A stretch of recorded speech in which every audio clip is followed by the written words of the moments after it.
வீட்டுக்கு வர வைக்கிறேன். ஜாலியாக இருக்க போல. ஜாலியா? எங்க ஜாலி, எல்லாம் காலி தானே. ஆமாவா?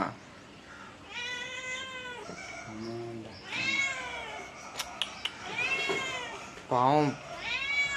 சரி போடுறேன். அம்மா எடுத்துட்டு வராங்கடா. பாடு அம்மா எடுத்துட்டு வரைக்கும் பார்த்துக்கோ. தமிழ் தெரியுமா உனக்கு? தமிழ் தெரியுமா? எப்படி தெரியும்? அம்மா சொல்லி கொடுத்தாங்களா? யார் சொல்லி கொடுத்தா? உன் மியா அம்மா சொல்லி கொடுத்தாங்களா, இந்த அம்மா சொல்லி கொடுத்தாங்களா, இல்லை நாங்கள் சொல்லி கொடுத்தோமா?